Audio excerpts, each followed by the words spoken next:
Welcome to the mailbox. Bismillahirrahmanirrahim. You're watching the mailbox here on Huda TV.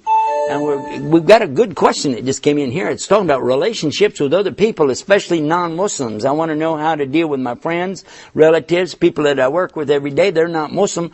What do I do? How do I approach or talk to them about different subjects? Or can I even be with them at all? What's the Quran say about that? I heard somebody say we can't even take them as friends. And do I have to forsake all my relatives now that I'm a Muslim? And what's going on with that in Islam?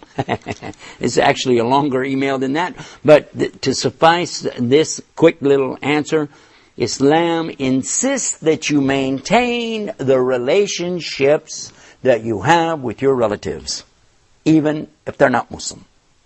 This is clear in the Quran itself, and Allah tells us clearly, don't break the ties of the wombs. In Arabic, rahim. Don't do that. Don't break these ties. It's very important. Stay hooked to your mom and your dad and your brothers and sisters and cousins and aunts and uncles and grandparents, and give them the best of treatment. Let them see Islam in you through your actions, and don't break the ties of the womb. Now, another one is when you're talking about your friends and people that you work with. Also, Islam is teaching us to have the best of character, to present the message of Islam through our actions and our good way. So if we're really living Islam, they could look at us and say, you know what?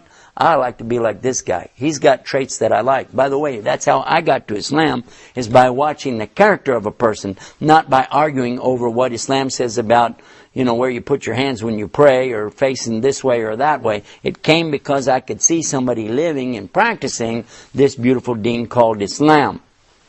Now, when you want to talk about verses of the Quran said this or said that, first of all, it doesn't say it in English. What it's talking about in the Arabic language is wali. And wali has a special connotation when used in the Quran, especially when it's telling you that Allah is your wali. He is your protecting and close ally. The one you should trust as a Muslim is Allah to be your wali or ally.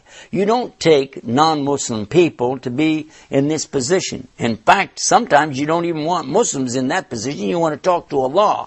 And then as far as bitana is another word used in another place in the Quran. It's talking about like the inner lining of your garment. So intimate and so close to you. And who should be that? Maybe your mom, maybe, of course, Allah subhanahu wa ta'ala, but not strangers and people like that. This is the meaning behind it.